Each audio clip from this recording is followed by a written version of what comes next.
Okay, ito pong message natin ngayon ay pinamagatan po nating perseverance.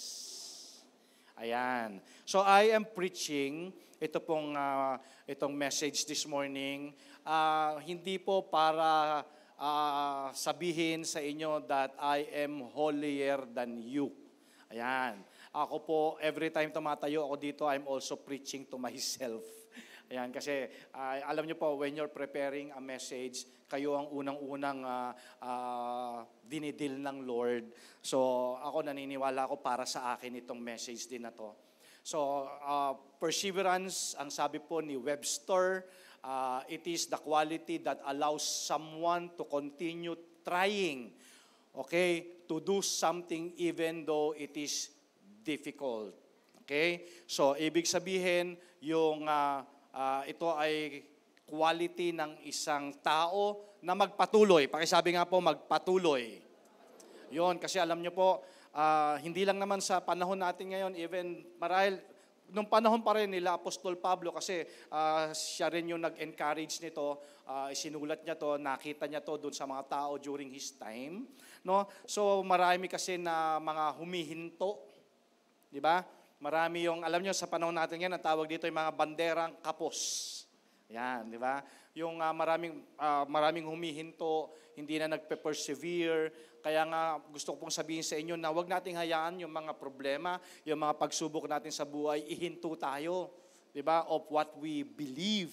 Especially, syempre, yung ating mga natututunan, yung instruction ng Word of God para sa atin.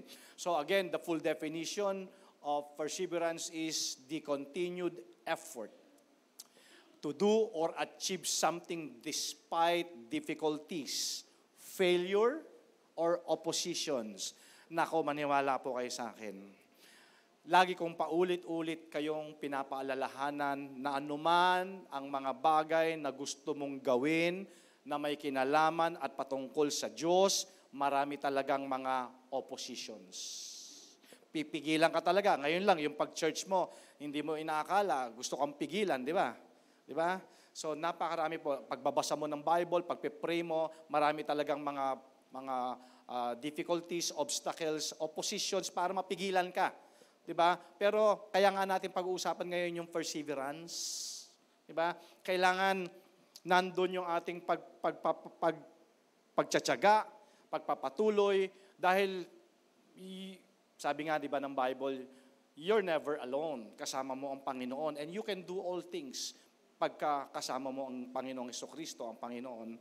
So, the action or condition or an instance of persevering. In other words, is steadfastness. Ayan, yan daw yung definition ng perseverance. Ulitin ko po, huwag niyong hahayaan na ihinto yung inyong perseverance dahil lang meron kang pinagdadaanan, meron kang problema. Kasi ganun, di ba? Ganun tendency ng tao, ayoko na, suko na ako, di ba? Wala namang nangyayari.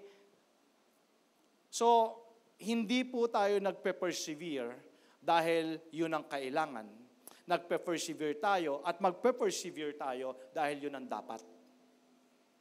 Okay? Samahan niyo po ako. Ito ang ating sermon text ngayong umaga in Book of Galatians, chapter 6, verse 9. Ayan. Alam ko, hindi bago sa inyo itong message na to. Malamang ang bago ngayong umaga is yung revelation ng Lord para sa inyo.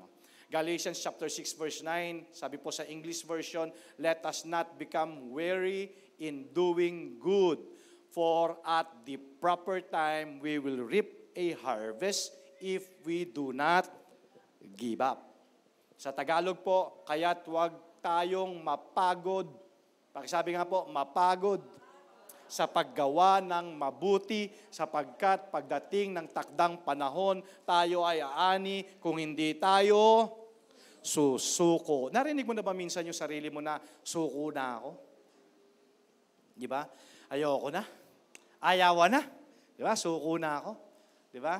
Pero alam nyo ba na si Apostle Paul encouraged the Galatians. Kaya niya ito isinulat eh. He encouraged the Galatians. You remember last week, sabi natin, the Bible, the Word of God is written for two reasons. To teach us and to encourage us. So, ito nga, itong passage na binasa natin, ine-encourage ni Apostle Paul. Marahil siguro nakita niya doon sa mga tao. Nakita niya yung mga tao na madali mapagod. Di ba? Madali sumuko. Especially of doing good.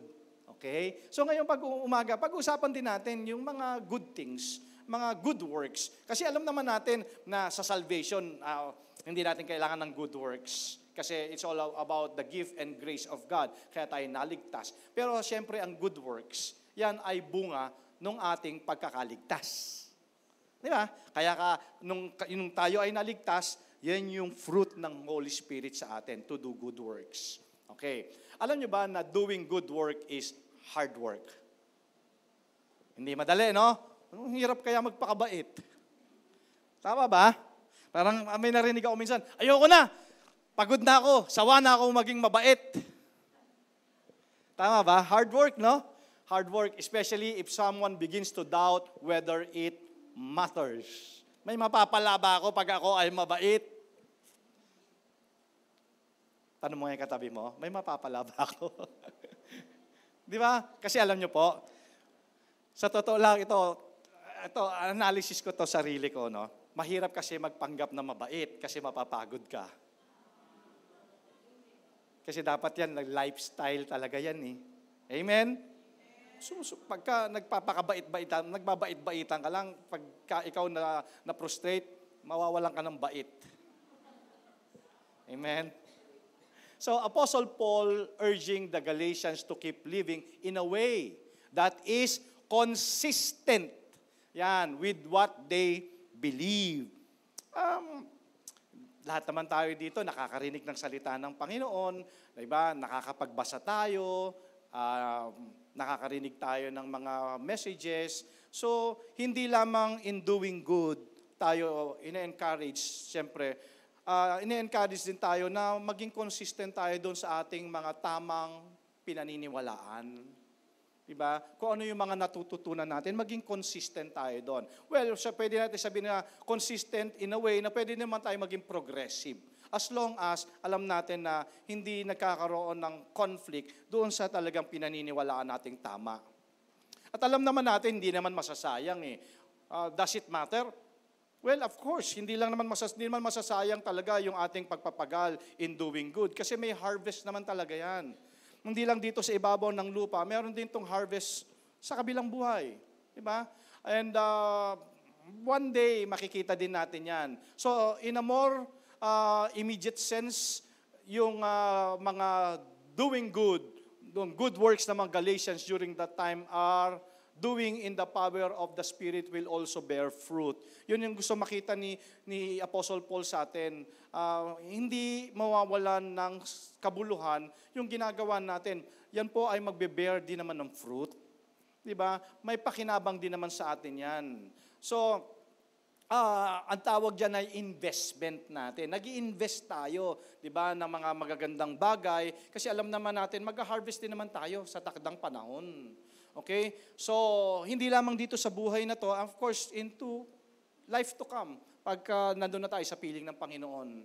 So, may pangako kasi, mga kapatid, may pangako kasi para sa ating mga nawawalan minsan ng pag-asa na pag hindi tayo nag-give up. Alam niyo ba na ang pinakamadaling gawin ay sumuko kaysa magpatuloy? Madali lang. Sabihin mo lang, ayoko na. Ayaw mo na. Kaysa magpatuloy. It's easy to give up than to continue. Well, ako naniniwala po ako, the key to success is perseverance. Sa pag-persevere, in perseverance, there is a blessing. Kung tatanungin ko po ang bawat isa sa inyo, naniniwala ako, you can say amen to that. Kasi, totoo naman talaga, di ba? Sa pagpapatuloy mo, pagpapagal mo, then later on, na-realize mo, meron naman palang mapapala. May blessing ang Lord kasi sa pagpapatuloy. Amen? So, himayin natin, Galatians chapter 6, verse 9. Unang-una, sabi doon sa Galatians 6:9, yung unang mga praise doon, sabi doon, let us not become weary. Or sa Tagalog, huwag kayong mapagod.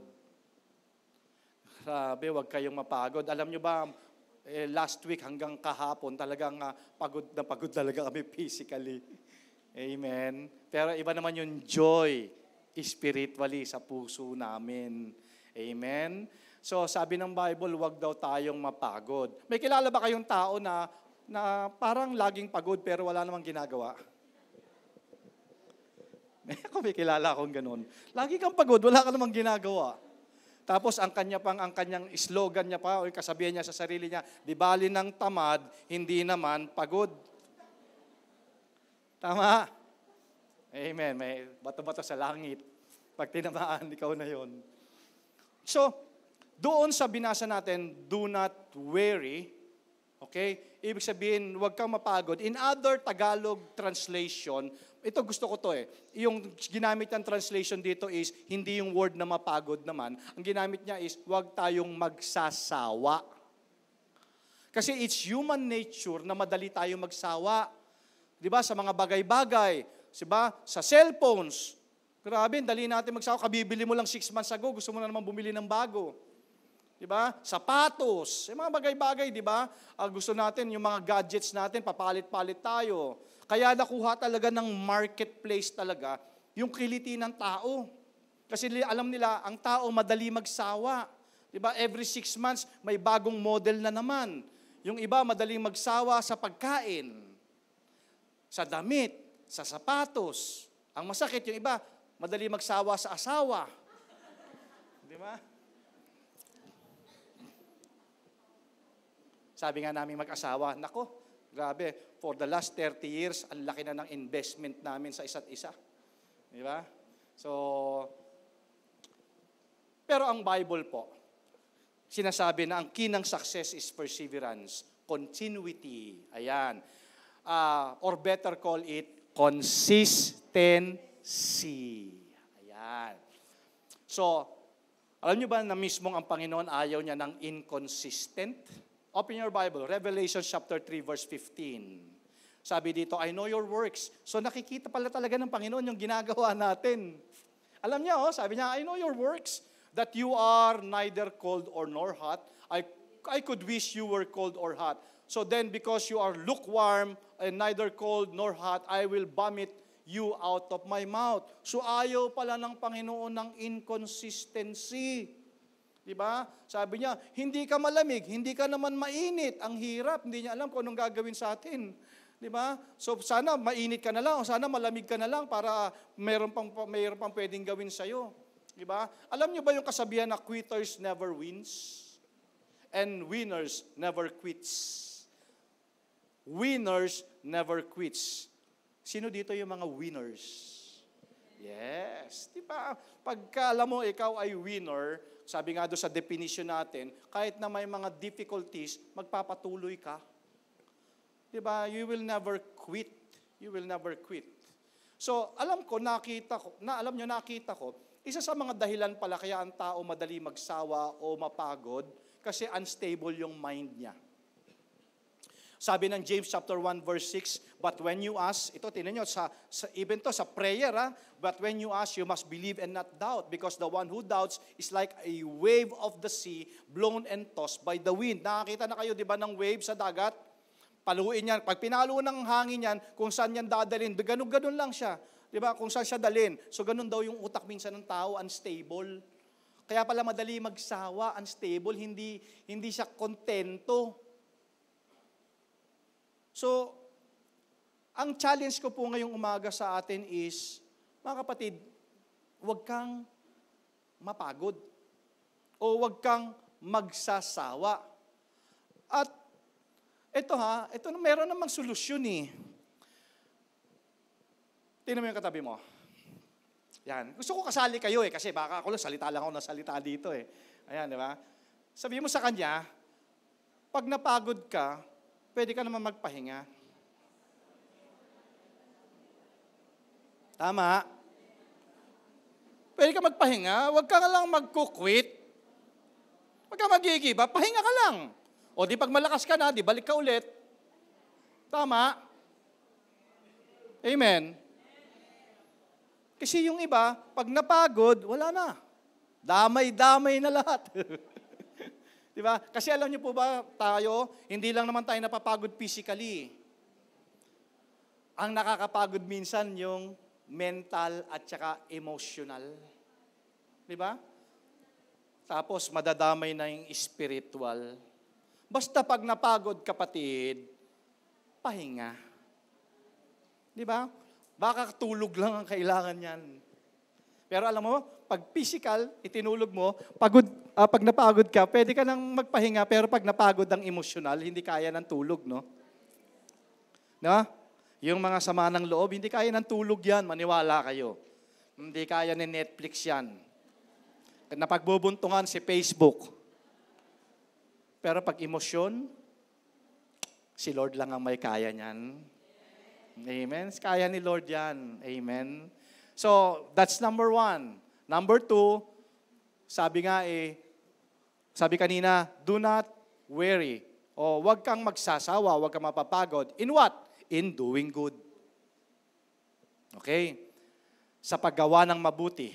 Tingnan natin, Book of Titus, chapter 2, 7, 8. Tingnan nyo kung ano yung expectation sa atin. Tingnan nyo ha. Sabi dito, show yourself in all respects to be a model. Wow, di ba? So kung hindi ka man model doon sa ramp, di ba, minsan nangangarap tayo maging, gusto ko maging model. Model ng bench, model ng kung ano-anong mga damit. Pero ito pala yung pinakamagandang model na pwede natin gawin. The model of good works. And in your teaching, show integrity, dignity, and sound speech that cannot be condemned, so that an opponent may be put to shame, having nothing evil to say about us. Well, again, church, ulitin ko po, mahirap to. Lalo na in this imperfect world, di ba? It's hard to be even, di ba? Kasi ang hirap talaga.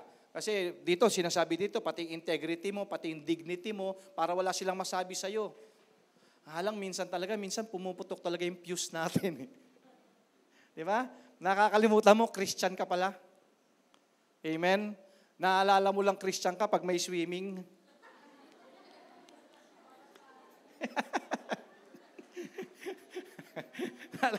Naalala mo Christian pag may outing, no? Uy, may outing ang church, Christian pala ako.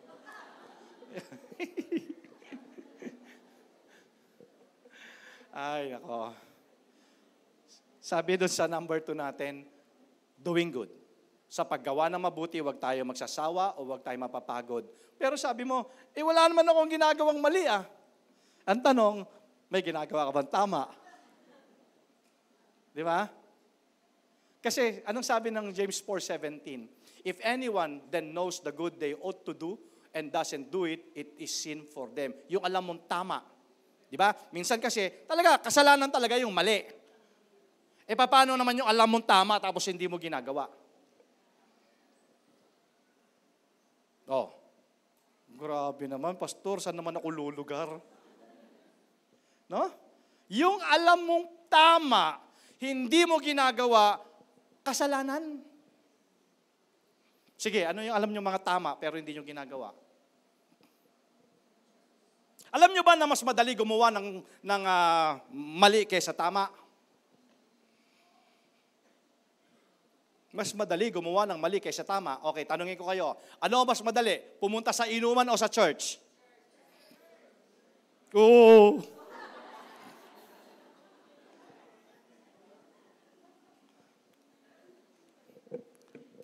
Ito, segue lang ako. Bigla ko lang example. Sa tanong ko, ano mas madali? Pumunta sa church o sa cell group? Ano mas madali? Pumunta sa cell group o sa inuman? Mas madali sa inuman. Alam mo ba ito nung araw hindi ngayon. 'Di ba? Naalala nyo ba nung araw sa inuman? 'Di mo Pero sa cell group, hindi mo na 'to ginagawa. Sa inuman noon, 'di ba? Ito na, grupo na, 'di ba? Wala nang pulutan, wala nang inuman. Wala nang inumin, 'di ba? Syempre kailangan may bumili. Kailangan may bumili. So, sabi nung isa, pare, bili na tayo ng maiinom at saka ang pulutan. Di ba, maglalabas na si pare ngayon. Pare, ako na. Di ba? Di ba, ganun, di ba? Pare, ako na yan. Pero sa cell group, Brad, wala tayong pagkain, wala tayong inumin. Nakaganon lang. Tapos, ito pa yan.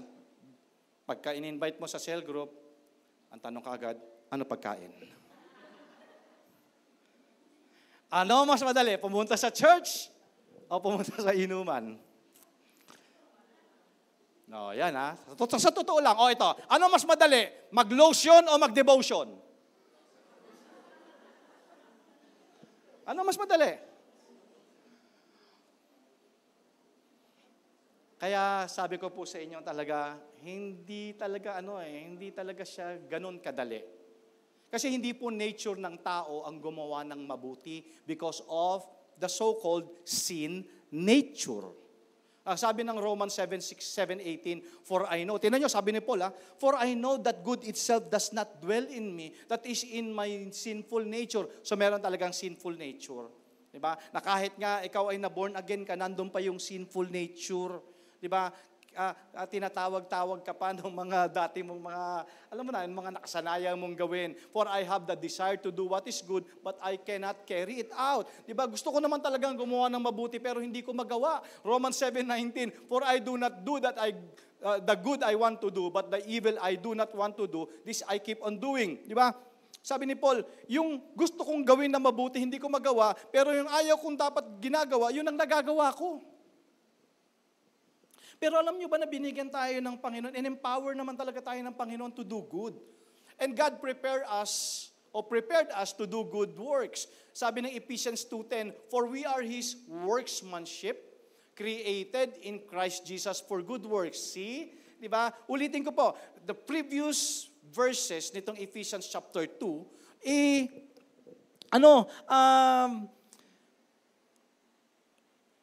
yung regalo ng Diyos na kaligtasan sa atin, talagang wala talagang kalakip talaga na paggawa ng mabuti yun kasi biyaya lang talaga ng Diyos yun. Di ba? Pero kinreate tayo ng Panginoon to do good works. Okay? Kasi buti na lang. Sabi ng 1 Corinthians 5:17, therefore, if anyone is in Christ, he is a new creation. All things have passed away. Behold,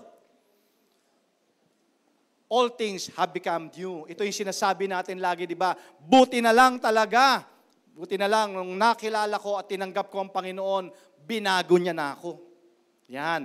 Bago ka nang nilalang, patay na yung dating ikaw. Amen? Agree ba kayo doon? Wala na. Baka naman namimiss mo pa yung dating ikaw. Amen? Kaya siguro nahirapan tayo to do good works kasi mas namimiss mo yung mga dati mong ginagawa. Hindi na yun patay na yun. Diba? Patay na yung dating ikaw. God has empowered us to say no to sin.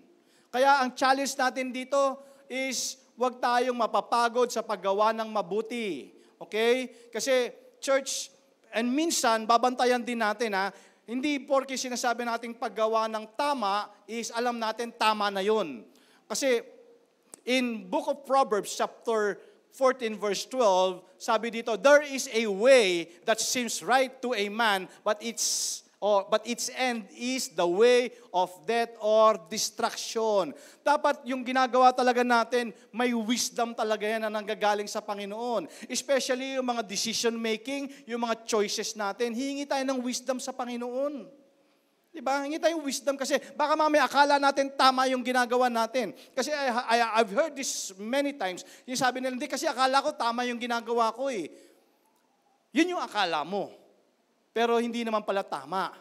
So, kailangan mo talaga ng wisdom sa paggawa ng mga bagay-bagay. Hingi ka ng wisdom, libre naman ng wisdom . Diba? Sabi ng Bible, ask wisdom at ibibigay niya ito liberally sa mga humihingi sa Kanya. You ask wisdom. Kasi yun yung magdedetermine kung tama yung ginagawa natin o hindi. Amen? So, gawa tayo ng mabuti, mga kapatid. Again, hindi ko sinasabi na ito ay na-perfect ko na o I am holier than you. But, ini-encourage ko po tayong lahat na huwag tayong mapapagod o magsasawa sa paggawa ng mabuti. Gawa lang tayo ng mabuti. Di ba? Gawa lang tayo ng mabuti. Pastor, kasi ang problema, dadala na ako. Dadala na akong gumawa ng mabuti. Kasi yung mga ginawa ko ng mabuti, grabe naman, pastor, ginantihan pa ako ng masama. Meron ba kayong mga ganong mga karanasan? Ano sabi ng Proverbs 17:13? Evil will never leave the house of one who pays back evil for good. Sabi sa Tagalog, kapag kasamaan ang iginanti mo sa kabutiang ginawa sa'yo, palaging may masamang mangyayari sa sambahayan mo. Wow, church, aray. Kaya po, wag nating gantihan ng masama yung mga gumawa ng mabuti sa atin. Amen. Amen? Kung ikaw naman gumagawa ng mabuti at ikaw ay ginagantihan ng masama, si Lord na ang bahala sa kanila. Basta ikaw, huwag kang magsasawa.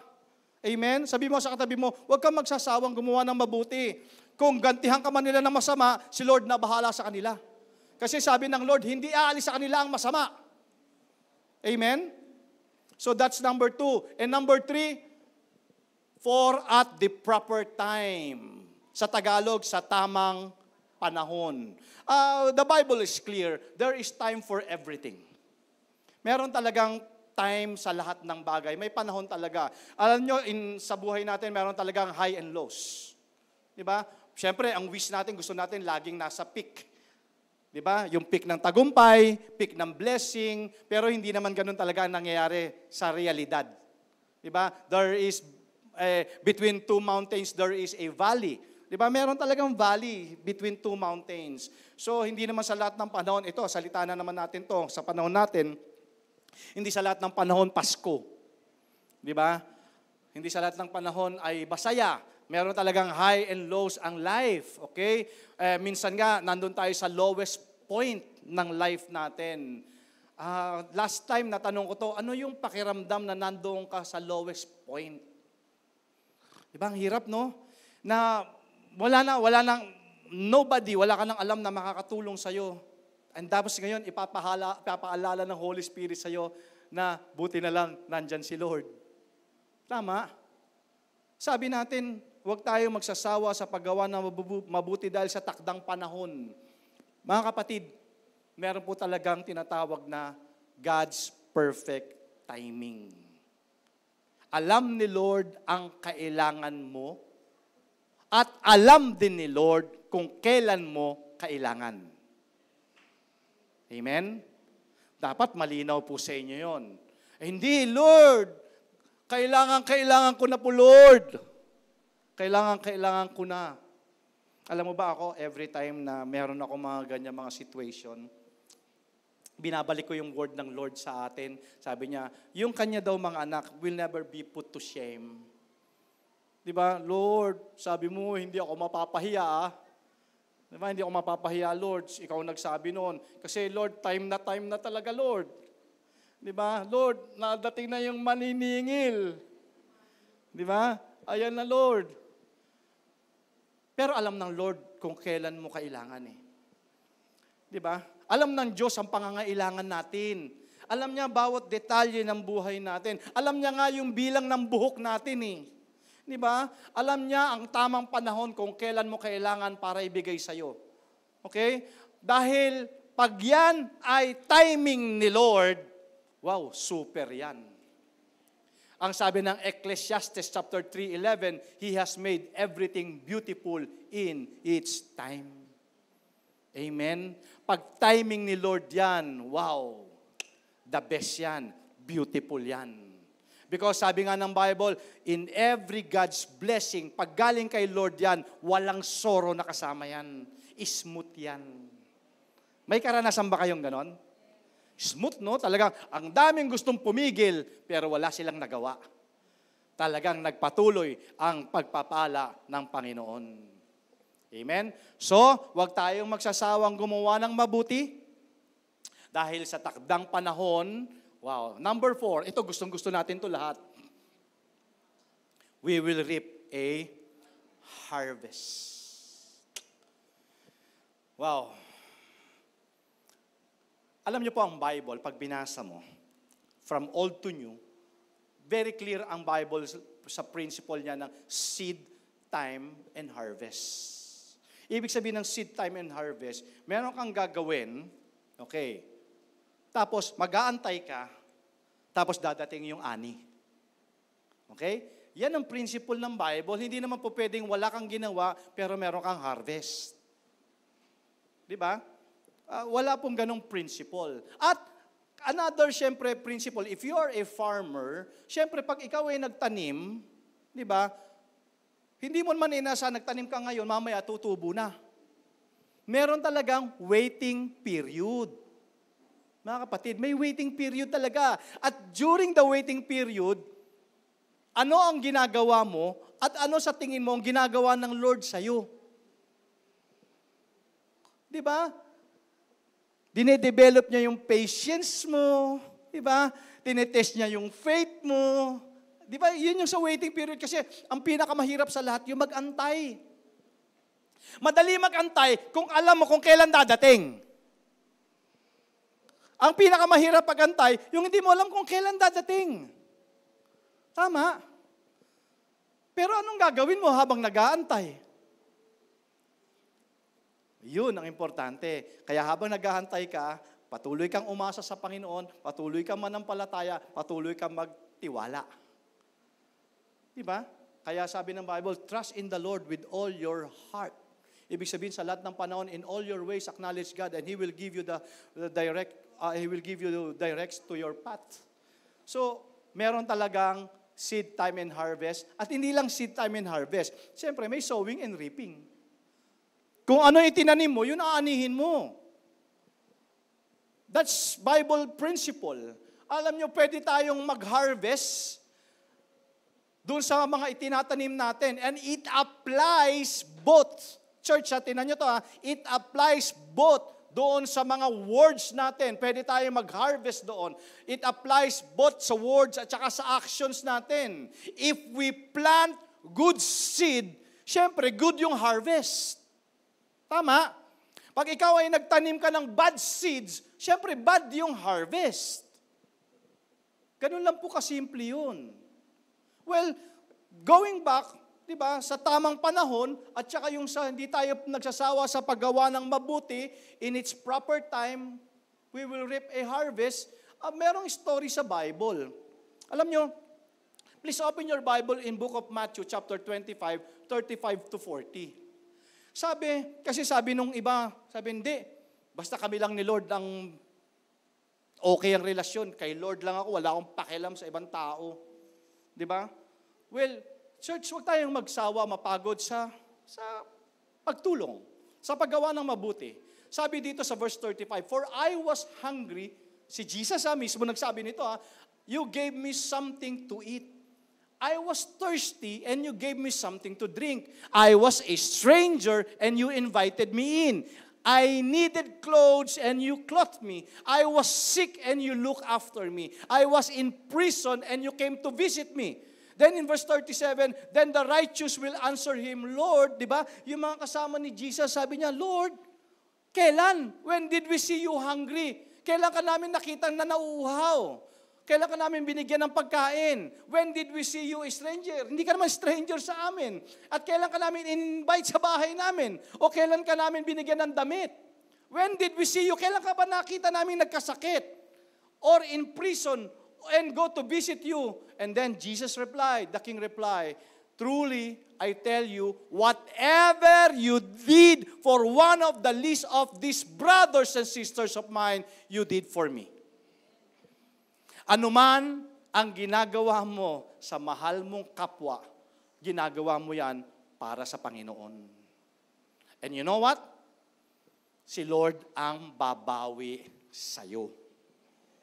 In Book of Proverbs, chapter 11, verse 25 says, a generous person will prosper. And whoever refreshes others will be refreshed. Maniwala po kayo sa akin. Wala kang ginawa kundi gumawa ng mabuti, tumulong sa kapwa. Dadating ang panahon, mangangailangan ka din. And in nowhere, mapapansin mo, nandyan na mga tulong ng mga tao na nasa paligid mo, sila ay gagamitin ng Panginoong instrumento because He will refresh you because you refreshed others. Nagets nyo? Sir, ma'am, hindi sa lahat ng panahon you are at your peak. Dadating ang time, mangangailangan ka din. At hindi mawawala ng kabuluhan yung mga mabubuting ginagawa mo. Dahil Diyos ang babawi sa iyo. Amen? Pero lahat ng ito, mula doon sa huwag tayong mapapagod o magsasawa sa paggawa ng mabuti, at tayo ay aani. Sino gusto dito nung tayo ay mag-harvest? Yes, wow, gusto ko yan, Lord. Gusto ko yan, Pastor. Gusto ko mag-harvest. Pero ang requirement, if you do not give up. Hindi, Pastor, gusto ko mag-harvest kahit nag-quit na ako. Walang ganun. Sabi ng Bible, kailangan mo talagang magpatuloy, do not give up kung hindi tayo susuko. Alam nyo kasi, again, madali kasi tayong mainip. Madali tayong sumuko. Kagaya nga po nung definition natin ng perseverance, the quality that allows someone to continue trying to do something even though it is difficult. Kahit mahirap. Basta alam mong tama yung ginagawa mo, magpapatuloy ka. Yung continued effort to do or achieve something despite difficulties. Sino ba nagsabing madali? Diba? Ayoko na, re-resign ako sa trabaho, ang hirap-hirap ng trabaho. Bakit may trabaho bang madali? Tama ba? Tanong mo yung katabi mo, may trabaho bang madali? Ayoko na, magre-resign na ako. Diba? Ang daming mga oposisyon doon sa opisina namin. Saan ba? Wala. Diba? Diba? Diba meron talagang mga politics din talaga sa kahit sa mga kumpanya. Ay, nandun talaga yung lahat. Meron talagang mga tinatawag na padas. Padas? Ano yung pastor padas? Padala ni Satanas. Tama, di ba? Kahit saan ka pumunta. Amen? So, kailangan tayo nagpe-persevere. Amen? Okay, talking about perseverance. Ibabalik ko kayo doon sa kwento sa Old Testament. You remember the story of the Wall of Jericho. Naalala nyo? Wall of Jericho, eto na. Papasok na ang mga Israelites sa Wall of Jericho. Ngunit, sabi nila, pambihira, paano naman natin i-conquer ito? Ang tataas ng mga bakod. If I could remember it right, sabi ko yung thickness, nakakita na ba kayo ng bakod na ang thickness ay 15 feet? Wow! Yung height, hindi ko maalala, if I'm right, correct me if I'm wrong, about 40 feet. 40 feet and 15 feet. Paano nyo i-conquer yun? Di ba? Paano nyo i-conquer yun? Paano nyo papasukin yun? Pero anong sabi ng Bible? The battle is mine, sabi ng Lord, and victory is yours. And my ways are not your ways. Tingnan nyo, malinaw ba sa inyo yung scripture na yon? My thoughts are not your thoughts. Yung pag-iisip mo, iba sa pag-iisip ng Diyos. Yung paraan mo, iba sa paraan ng Diyos. Okay, now, eto na, ready na silang pumasok doon sa Wall of Jericho. Sabi ng mga tao, Panginoon, paano namin papasukin ito? Pero sabi ng Lord, ready na ba kayo? Yan, ready na. Okay, o sige, ganito, gawin nyo, mag-train muna kayo, train hard. Na-imagine nyo, kinukwento ko sa inyo, para tayong Sunday schooler ngayon. Okay, so sabi ng Panginoon, sige, train hard, i-conquer ninyo ang Jericho. Yung mga tao doon sa loob, ngunit ang unang-una natin i-conquer, syempre, yung wall. Imagine mo lang sa panahon natin ngayon, nakabakod, nakasara yung gate. Paano tayo papasok? Okay. So sabi ng Lord, sige, train kayo, train. So siguro, imagine mo, sa panahon natin ngayon nag-train, nag-train siguro, nag-boxing, di ba? May mga boxingero dito eh. Boxing, nag-jiu-jitsu, di ba? Nag-gym, training sila. Talagang nasa isip nila, ano to? Gera to. Di ba? Talagang kailangan, ako, physically fit. Di ba? Physically fit ako dapat. So in short, nag-train sila ng nag-train. Nakita ng Panginoon, okay, ready na kayo? Ready na, Lord! Ready na. Eto na, no, nakita, muscle, everything, talagang, ready, excited pa yung iba. Diba? Excited pa yung iba, talagang nag-train siguro sila ng sword nila, habang siguro sinasabi ng Lord, yung iba naghahasa pa nung kanilang sword. Diba, noong unang panahon, wala namang pindutan ng bomba, wala namang mga baril, mas matatapang nga yung mga tao noon kasi harapan, di ba? Bas sword, di ba? So ngayon, ito na. Sabi pa siguro nung leader nila, sa akin yung pinakamalaki at pinakamagandang sandatang ibibigay ng Lord, sa akin lang to, Na-imagine ko lang sila, siyempre, yabangan yan di ba? Pag nagkasama-sama ang mga ganyan, yabangan yan. Akin, eto na. Sabi ng Lord, ready na. Okay. Dumating na yung anghel. Special Shopee delivery. Yung mga sandata, eto na. Excited na sila. Akin yung pinakamahabang sandata, sword. Di ba? Akin yun, yung pinakamakapal, pinakamatulis. Eto na, binagsak na ng angel ngayon yung sandata nila. Pagbukas nila, torotot. Tama? Nabasa nyo? Di ba? Kung ikaw yung nando sa panahon na yun, mabibigla ka, hindi. Sabi ng Lord, my ways are not your ways. My thoughts are not your thoughts. Okay, siguro nagbibiroan pala, yan sir, sa iyo yung pinakamahaba. Yan, sa iyo yung torotot na pinakamahaba. Okay, so what is the moral lesson of the story? Okay? Alam niyo po, sino sa inyo dito yung sa unang subok pa lang gusto nang sumuko o mag-give up? Unang subok na hindi nagtagumpay, suko na. Kung babalikan mo yung story, church, in Joshua chapter 1 verse 3, ang sabi ng Lord, okay, hawak nyo na yung mga torotot ninyo. Okay, ganito lang ang gagawin nyo. Yung paligid ng wall, wala kayong gagawin kundi magmamarcha lang kayo. Okay, magmamarcha lang kayo at gagawin nyo ito hanggang ika-6 na araw. Okay? At yung mga priest, okay, walang gagawin kundi patunugin yung kanilang torotot. Na-imagine nyo? Na-imagine nyo na yung mga soldiers, mga warriors, mga malalaking katawan, naglalakad sila palibot, wala silang ginagawa kundi mag-tut-tut-tut-tut, tut-tut-tut-tut. Na-imagine nyo, Di ba? Now, marahil siguro, habang naglalakad sila on the first day, tut-tut-tut-tut, wala namang nangyayari. Second day, tut-tut-tut-tut. Di ba? Third day, ganun pa rin. Fourth day, ganun pa rin. Fifth day, ganun pa rin. Walang nangyayari. Na-experience kayong ganun? Yung ginagawa mo naman lahat yung paraan mo pero walang nangyayari. On the sixth day, wala pa rin nangyayari.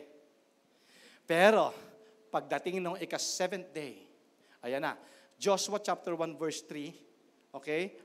Joshua chapter 1 verse 4, but the 7th day, you shall march around the city 7 times. So may instruction, may word ang Lord, and the priest shall blow the trumpets. Alam niyo nangyari? The 40 feet high and 50 feet thickness ng wall, kusa po silang bumagsak. May ginawa ba sila? Pinatugtog lang naman nila yung torotot. Church, sa dami na ng pagsubok na pinagdaanan mo, on the first day, gusto mo nang sumuko. On the second day, on the third month, on the third year, on the 5th year, on the 10th year, ang dami mo ng pagsubok na pinagdaanan, ngayon ka pa ba susuko?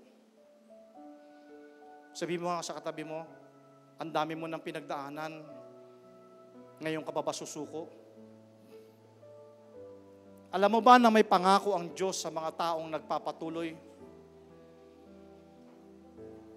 May pangako ang Diyos sa mga taong nagpapatuloy. Meron nga tayong kasabihan, gabi ngayon, bukas, sisikat din ang araw. Kung bumagyo kahapon, bukas makikita mo yung rainbow. Dapat wag lang tayong mag-give up, wag tayong magsasawa. Hindi mo alam, nasa ika-7 araw ka na pala. Wow. Sabi mo nga, nasa ika-7 araw na ako. Amen? At yung ikapitong araw na yon, babagsak na yung wall. Amen? Babagsak na yung wall. You will reap your harvest if you do not give up. Don't give up, church. Don't give up. Don't give up. Nalulungkot po ang Panginoon. Ganon din ako, nalulungkot din ako pagka ang haba na ng nilakbay natin eh. Ngayon ka pa ba naman susuko? Di ba? Kasi sumuko ka o hindi, nandun yung battle. Nandun. At mas mahihirapan ka pag sumuko ka. Pero kung magpapatuloy ka, ang sabi ng Panginoon, battle is mine. Amen? Before we end, merong isang kwento. This happened, it was in July 4, 1951. Nangyari naman to sa ibang bansa. Meron daw pong isang babae, a swimmer. Okay? At kailangan niya mag-swim ng 21 miles from the island of California coast. 21 miles. I think sa conversion is 1.6 kilometers, if I'm not mistaken. So about maybe, bahala na kayo. Okay? So, long distance swimming. Hindi bago dito sa babae na tong swimmer yung long distance. Okay? So, pero first time niya mag-swim at magko-cross doon sa border na yon. Okay? Now, ang challenge sa kanya, hindi yung distance kasi hindi naman bago sa kanya yung distance. Nga lang, nung siya ay lumangoy na, naramdaman niya, napakalamig pala ng tubig. Okay, napakalamig ng tubig doon sa Pacific. Tapos hindi lang yun yung nagpapahirap sa kanya. Ang nagpapahirap pa sa kanya, habang lumalagoy siya sa malamig na tubig, nagkaroon ng matinding fog. Though, nandoon naman sa harapan at saka sa likod yung kanyang mga trainer na nag-cheer sa kanya. Kaya mo ba yan? Sabi ng cell leader mo, kaya mo yan. Sabi ni pastor, kaya mo yan. Pagpatuloy ka lang, kaya mo yan. Sabi ng mga trainer niya. So, nandun yung mga trainer niya kasi alam ng mga trainer niya na kailangan niya din ng support kasi baka may mga sharks doon sa dagat or whatever. So, langoy siya ng langoy. Habang lumalangoy siya, hindi niya nakikita further ahead kung anong meron kasi nga sa sobrang kapal ng fog. And she began to complain.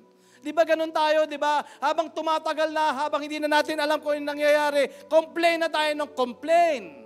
Di ba? And she wanted to quit. Sabi nung nanay niya, sabi nung trainer niya, hindi anak, tuloy lang, magpatuloy ka lang. Diretso lang. So, lumungay pa siya ng konti hanggang sa sinabi niya, ayoko na, hindi ko na kaya. So, in short, to make the story short, nag-quit po siya. After 15 hours na pala siyang lumalangoy, na-realize niya, konti na lang pala, kalahating kilometro na lang, tapos na siya. Nung siya ay in-interview ng isang reporter, sabi niya, kung nakita ko lang yung land, malamang tinapos ko na kasi kalahating kilometro na lang pala. Kung nakita ko lang, sabi ko sa inyo, di ba, madali kasing mag-antay, mga kapatid, kung alam mo kung kailan matatapos. Kailan ba matatapos itong kahirapan? Kailan ba ako gagaling? Kailan ba maayos yung pamilya ko? Kailan ba matatapos itong lahat? Madali mag-antay at magpatuloy. Pero paano kung hindi mo nakikita at hindi mo alam? So sabi niya, kung nakita ko lang na malapit na pala, sana itinuloy ko na. So again, she attempted to do it again. Ayan. One more try. So nung lumalangoy siya, ganun pa rin. Hindi niya pa rin nakikita.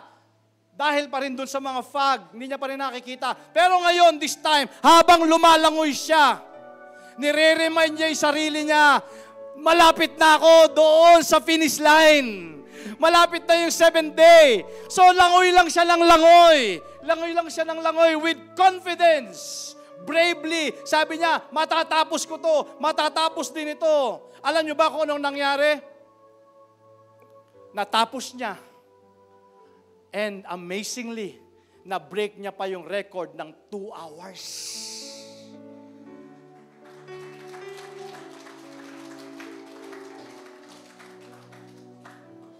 Sir, ma'am, mga kapatid, land or the harvest is just ahead. Yung blessing nandyan na. Just don't give up. Amen? Sabi mo sa katabi mo, huwag kang susuko. Patuloy lang, patuloy lang, patuloy lang. Amen? Patuloy lang.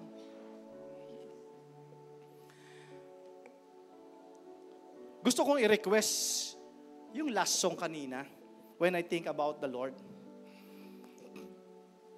Every time I sing this song, it reminds me when I was starting here, dito sa church na to.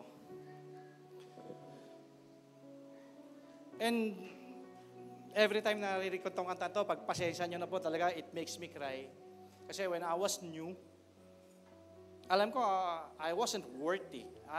I'm not even worthy to stand in front of you, mga kapatid. I know that. Pero this song reminds me, it always reminds me, of course, yung amazing love, no? But this song always reminds me that when I think about the Lord, and when I think about myself, that I am not worthy, pero kung papaano niya ako mula doon sa putik kinuha, ganon din ikaw. Naiisip mo ba, when you think about the Lord and when you think about yourself, kung sino ka noon, you and I were not worthy. We don't deserve. But because of God's grace and amazing love, eto ka ngayon. Kapatid, ang tagal mo nang naglalakbay. Ang dami mo nang pinagdaanan. Don't let your problems stop you from persevering. Magpatuloy ka lang. Magpatuloy ka lang. In its proper time, the land is just ahead. The walls of Jericho will fall down.